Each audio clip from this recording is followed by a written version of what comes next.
Iri hati dan ingat diri yang berlebihan harus diperangi. Manusia selalu dihadapkan dengan pilihan dalam hidup. Berhadapan dengan pilihan, kita harus sungguh terbuka, memohon bantuan dan pertolongan Roh Allah agar dapat melakukan pilihan yang tepat. Kita menghindari membuat pilihan di saat kita marah, kecewa, atau putus asa. Kita melakukan pilihan penting dalam hidup di saat kita benar-benar bebas, tanpa paksaan dari pihak manapun.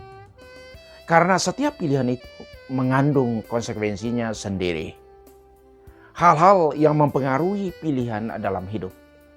Pertama, pengetahuan kita tentang yang dipilih. Kedua, kebebasan kita untuk memilih. Ketiga, konsekuensi yang diterima. Dalam setiap pilihan yang kita lakukan, hindari ingat diri yang berlebihan. Kita harus terbuka pada tuntunan Allah dan kebaikan yang lebih besar lagi. Kadang kita salah dalam melakukan pilihan karena ingat diri dan keserakahan.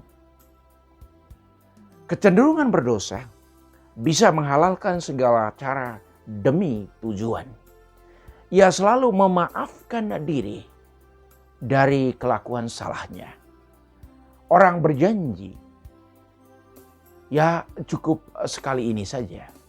Tetapi nyatanya sesudah itu terulang lagi. Cara untuk menghentikan hal seperti itu cuma dengan pengendalian diri dan pembaharuan diri yang radikal. Butuh self-control and self-renewal. Ingat diri yang terlalu kuat atau egoisme. Ini juga menjadi alasan orang menghalalkan cara demi tujuan. Suatu tujuan yang baik harus juga dicapai dengan cara yang baik. Proses akan menentukan hasilnya. Umumnya hasil tidak mengkhianati prosesnya. Egoisme melahirkan iri, dengki, bahkan melakukan hal-hal yang merugikan orang lain. Kalau itu merugikan orang lain, pada akhirnya juga akan merugikan diri sendiri.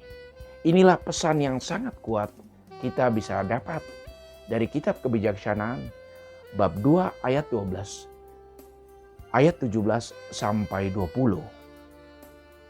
Iri hati dan mementingkan diri harus diperangi. Di mana ada iri hati dan mementingkan diri sendiri, di situ ada kekacauan dan segala perbuatan jahat.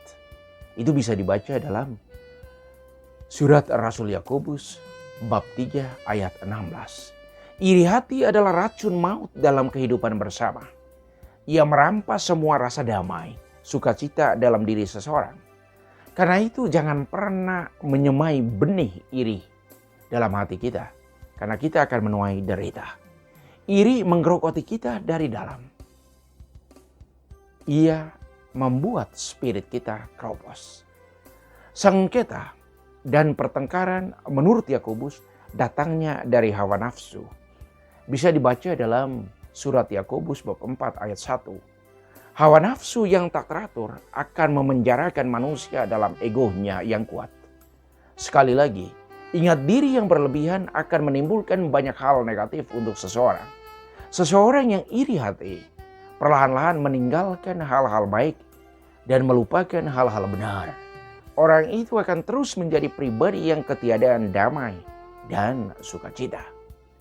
Lanjut Yakobus, kamu iri hati lalu kamu bertengkar dan berkelahi. Kalau itu yang terjadi, maka semua kegembiraanmu dirampas, ditukar dengan benci. Semua kedamaianmu dirampok, ditukar dengan kecemasan. Sukacitamu ditukar dengan perselisihan. Cara untuk mengatasinya, janganlah iri hati. Jadilah pribadi yang sabar dan rendah hati. Kita tidak memperoleh apa-apa yang baik, yang benar dan berarti dalam hidup karena tidak berdoa. Atau kita berdoa tetapi tidak memperoleh apa-apa karena kita salah berdoa. Sebab yang kita minta akan digunakan untuk memuaskan hawa nafsu.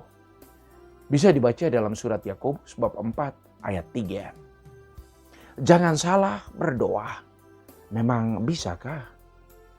Doa yang salah kalau dalam doa kita mengandalkan kehendak kita sendiri dan melupakan kehendak Tuhan. Doa adalah sebuah dialog personal dengan Tuhan. Dalam dialog ada yang berbicara dan ada yang mendengar. Kita berbicara, Tuhan mendengarkan. Tuhan berbicara, giliran kita yang mendengarkan. Karena itu hindarilah monolog dalam doa.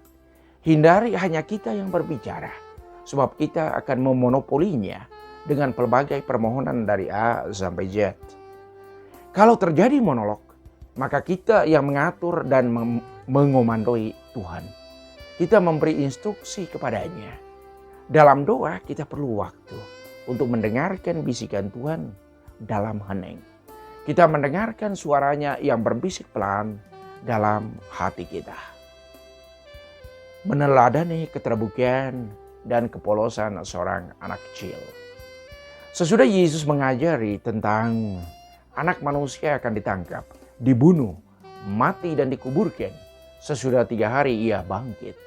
Ia melanjutkan dengan ajaran, jika seseorang ingin menjadi yang terdahulu, hendaklah ia menjadi yang terakhir dari semuanya dan menjadi pelayan dari semuanya. Yesus mengajarkan hal ini karena para muridnya dalam perjalanan mereka mempersoalkan tentang siapakah yang terbesar dalam kerajaan surga.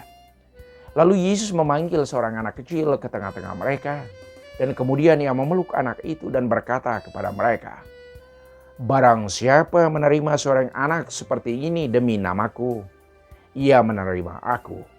Dan barang siapa menerima aku, sebenarnya bukan aku yang mereka terima, melainkan Dia yang mengutus aku. Kepolosan dan keterbukaan seperti seorang anak kecil menjadi satu nilai spiritual yang baik untuk kita tiru dalam hidup, terutama berhubungan dengan Tuhan dan sesama. Keterbukaan dalam semangat kepolosan membantu kita untuk bisa melihat segala sesuatu dengan lebih baik. Kepolosan adalah modal untuk dapat dipakai Tuhan menjadi alatnya dalam kehidupan setiap hari. Mari kita hindari iri dan mementingkan diri yang berlebihan dalam hidup ini. Tuhan memberkati.